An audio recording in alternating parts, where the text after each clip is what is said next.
हरे कृष्णा, राधे राधे। आप सभी को एकादशी की हार्दिक शुभकामनाएं।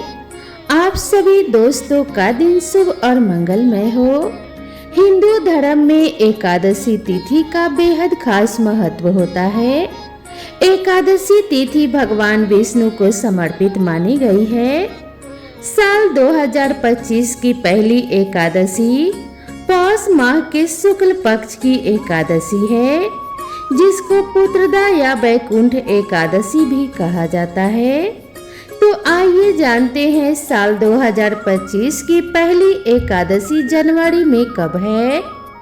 एकादशी का हिंदू धर्म में विशेष महत्व होता है, क्योंकि यह तिथि जगत के पालनहार भगवान विष्णु को समर्पित है।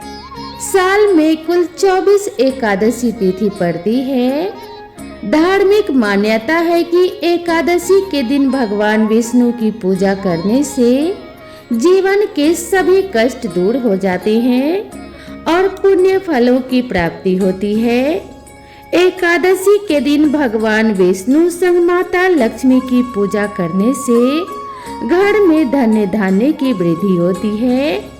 साल 2025 की पहली एकादशी बेहद खास है और यह पौष माह के शुक्ल पक्ष की एकादशी तिथि पर मनाई जाएगी, जिसे पुत्रदा या वैकुंठ एकादशी भी कहा जाता है। पौष पुत्रदा एकादशी पुत्र रत्न प्राप्ति के लिए बहुत फलदायी मानी गई है। हिंदू कैलेंडर के मुताबिक पुत्रदा एकादशी का व्रत साल में 2 बार रखा जाता है। पुत्रदा एकादशी का व्रत रखकर सच्चे मन से श्री हरि की पूजा अर्चना करने से व्यक्ति को संतान सुख की प्राप्ति होती है और संतान को लंबी उम्र का आशीर्वाद प्राप्त होता है। ऐसे में चलिए जानते हैं कि साल 2025 की पहली एकादशी यानी पौष पुत्रदा एकादशी कब है।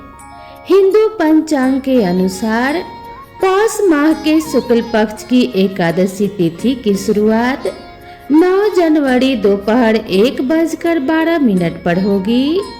वहीं इस तिथि का समापन अगले दिन 10 जनवरी को दोपहर 12:43 पर होगा।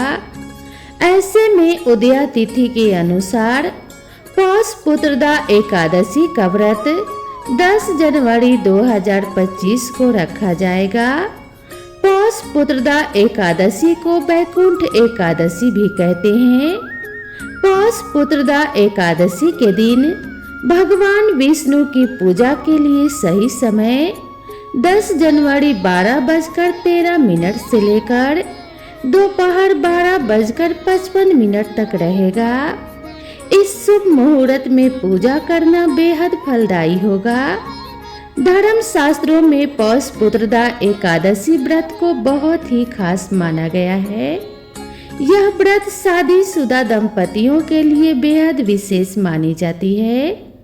जिन दंपतियों को पुत्र की कामना होती है, उन लोगों को पौष पुत्रदा एकादशी का व्रत करने से पुत्र की प्राप्ति हो सकती है। साथ ही संतान की तरक्की और लंबी उम्र की कामना के लिए भी यह व्रत बहुत ही लाभकारी सिद्ध होता है। पौष पुत्रदा का व्रत करने से व्यक्ति पर हमेशा भगवान विष्णु की कृपा बरसती है और उनकी सारी इच्छाओं की पूर्ति होती है। इसके अलावा वैकुंठ एकादशी का व्रत करने से घर परिवार में सुख समृद्धि आती है और मृत्यु के बाद व्यक्ति को वैकुंठ लोक की प्राप्ति होती है। तो अब आइए श्रवण करते हैं पौष पुत्रदा एकादशी व्रत कथा।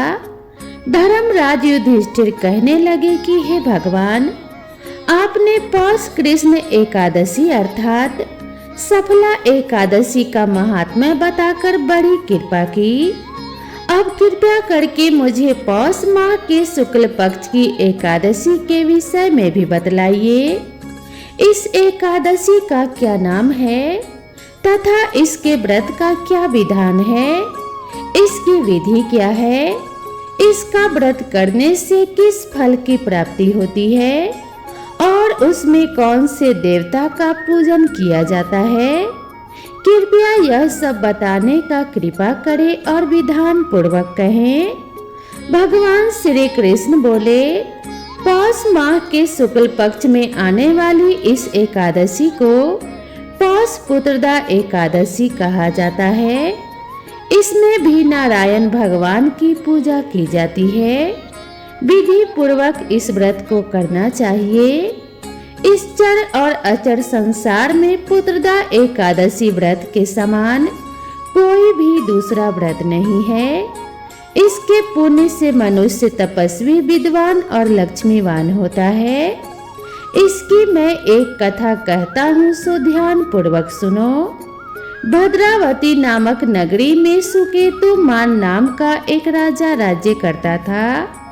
उसका कोई पुत्र नहीं था।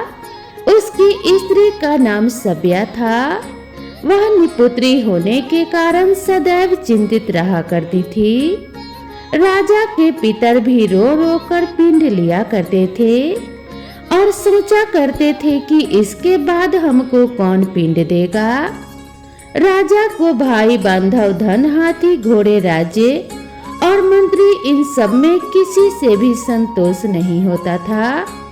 वह सदैव यही विचार करता था कि मेरे मरने के बाद मुझको कौन पिंड दान करेगा। बिना पुत्र के पितरों और देवताओं का ऋण मैं कैसे चुका सकूंगा। जिस घर में पुत्र ना हो उस घर में सदैव अंधेरा ही रहता है। इसीलिए पुत्र उत्पत्ति के लिए प्रयत्न करना चाहिए। जिस मनुष्य ने पुत्र का मुख देखा है वह धन्य है। उसको इस लोक में यश और परलोक में शांति मिलती है, अर्थात उनके दोनों लोक सुधर जाते हैं। पूर्व जन्म के कर्म से ही इस जन्म में पुत्र, धन आदि प्राप्त होते हैं। राजा इसी प्रकार रात दिन चिंता में लगा रहता था। एक समय तो राजा ने अपने शरीर को त्याग देने का निश्चय किया, परंतु आत्मघात को महान पाप समझकर उसने ऐसा नहीं किया। एक दिन राजा ऐसा ही विचार करता हुआ अपने घोड़े पर चढ़कर वन को चल दिया तथा पक्षियों और वृक्षों को देखने लगा। उसने देखा कि वन में मृग, व्याघ्र, सुअर, सिंह, बंदर, सर्प आदि सब भ्रमण कर रहे हैं। हाथी अपने बच्चों और हथनियों के बीच घूम रहा है। इस वन में कहीं तो गीदड़ अपने कर्कश स्वर में बोल रहे हैं, कहीं उल्लू ध्वनि कर रहे हैं। वन के दृश्यों को देखकर राजा सोच विचार में लग गया। इसी प्रकार आधा दिन बीत गया। वह सोचने लगा कि मैंने कई यज्ञ किए, ब्राह्मणों को स्वादिष्ट भोजन से तृप्त किया, फिर भी मुझको दुख प्राप्त हुआ है तो क्यों। राजा प्यास के मारे अत्यंत दुखी हो गया और पानी की तलाश में इधर उधर फिरने लगा। थोड़ी दूरी पर राजा ने एक सरोवर देखा। उस सरोवर में कमल खिले थे तथा सारस, हंस, मगरमच्छ आदि विहार कर रहे थे। उस सरोवर के चारों तरफ मुनियों के आश्रम बने हुए थे। उसी समय राजा के दाहिने अंग फरकने लगे। राजा शुभ शकुन समझकर घोड़े से उतरकर मुनियों को दंडवत प्रणाम करके बैठ गया। राजा को देखकर मुनियों ने कहा कि हे राजन, हम तुमसे अत्यंत प्रसन्न हैं। तुम्हारी क्या इच्छा है सो कहो। राजा ने पूछा, महाराज आप कौन हैं और किस लिए यहाँ पर आए हैं, कृपया करके बताइए। मुनि कहने लगे कि हे राजन, आज संतान देने वाली पुत्रदा एकादशी है। हम लोग विश्वदेव हैं और इस सरोवर में स्नान करने के लिए ही आए हैं। यह सुनकर राजा कहने लगा कि महाराज, मेरी भी कोई संतान नहीं है। यदि आप मुझ पर प्रसन्न हैं तो एक पुत्र का वरदान दीजिए। मुनि बोले कि हे राजन, आज पुत्रदा एकादशी है। आप अवश्य ही इसका व्रत करें। भगवान की कृपा से अवश्य ही आपके घर में पुत्र का जन्म होगा। मुनि के वचनों को सुनकर राजा ने उसी दिन एकादशी का व्रत किया और द्वादशी को उसका पारण किया। इसके पश्चात मुनियों को प्रणाम करके महल में वापस आ गया।